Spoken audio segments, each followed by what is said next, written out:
Hi everyone, I hope that you are doing well and that your families and you are safe and healthy. This week's readings to me, wow, I have a lot to say on these. I'm gonna really struggle probably to keep myself in my time limit, but I'm gonna try my very best. The readings were powerful and I found my blood boiling at points when our authors were debunking some of these studies that have been done about the language gap and deficit orientation arguments and things like that. And I'm sure you guys felt the same way. But our prompt for this week says, what are the consequences of relying on reductionist notions and everything else that I said? And, the arguments of the language gap for teaching emergent bilinguals and children from economically disadvantaged backgrounds. And how can educators counter such discourses and enact a better kind of pedagogy, basically. So the first one I want to talk about is debunking the language gap article that we read, which for me was incredibly interesting.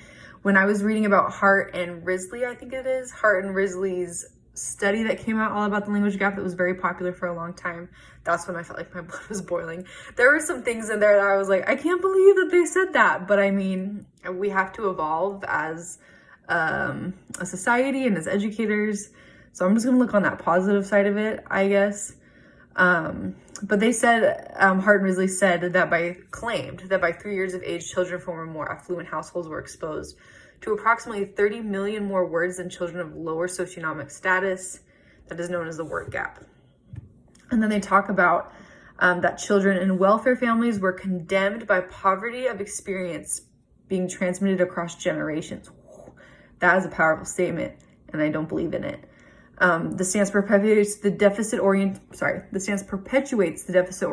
and self-fulfilling prophecy around education today. Anyways, this study goes on to say a lot of things, but as our authors point out, they gloss over the fact that schools, as our authors state, that schools do an inadequate job of recognizing student strengths across diverse linguistic repertoires. Ultimately resulting in missed opportunities to help students scaffold their strengths and to master prescriptive skills expected in academic concepts. I agree with this wholeheartedly. I mean, I think as a relatively new educator, I mean, I don't have a ton of experience, if I'm being honest.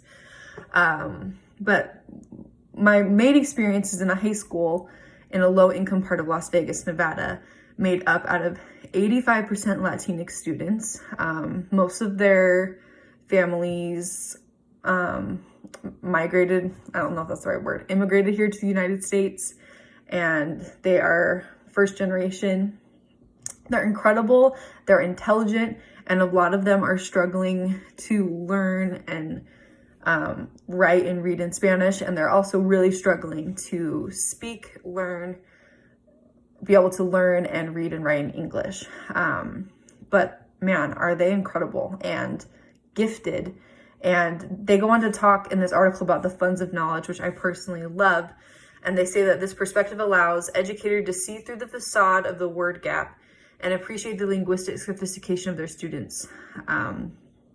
They also talk about, what the funds of knowledge is. And I studied about it in another class of mine, and I just really loved it.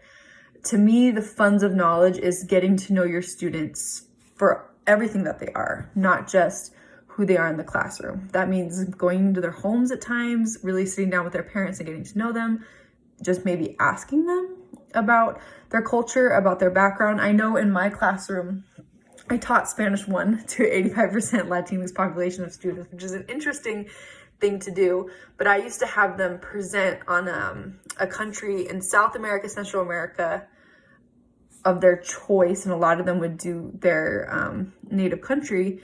And I mean, I've never seen them work so hard at something and just present such incredible information. They would bring in food, they would bring in items from, that their grandparents had passed down. It was so culturally rich and exciting, and they got so into it. And they were able to show their agency and their creativity and really just blossom as intelligent children and young adults and presenters. And it was fun to get them to bring that into my classroom. And to me, that is funds of knowledge. When you tap into everything that a student has to offer and you don't look at them as a deficit. which can be much easier said than done. And I'm by no means a perfect teacher. And a lot of these incredible ideas for projects to do in my classroom I got from other educators who have been doing it much longer than me. But there are ways that we can help these students show their agency and show what they're made of and bring their culture and bring their linguistic richness into our classroom and really just let us see what they're all about, because they're amazing. I also loved the article about how the word gap argument negatively impacts young children, especially Latinx immigrants. I was so interested to read about the study where they showed the teachers the video, and it was Latinx students, and they were teaching themselves and having an incredible collaboration. And these teachers were kind of, I don't know, to me, like kind of so stuck in their ways that when they asked if that was possible in their own classroom, they're like, no, there's no way. Like, our students don't have enough vocabulary, they don't have enough knowledge. And the authors were trying to explain to them that it was like the same demographic of student, and they just couldn't maybe see them for their full potential yet. And I think that that's something that we have to get around as educators. And they also talked about how sometimes a classroom can be too rigid to like really understand or to learn, and there's not enough conversation, authentic conversation to stoke, the fires of learning new words and understanding new subjects. And that's something that me as a department, our Spanish department, we really try to do. We do something called TPR, where we stand up every single day. We goof around and we play games and we say words and we put actions with them and we throw a ball around. And sometimes we even go out into the foyer and do all sorts of games, red light, green light, where we're having fun and we're saying things organically. And of course, in a Spanish classroom, there's so much conversation that should be had with your partner or with your group.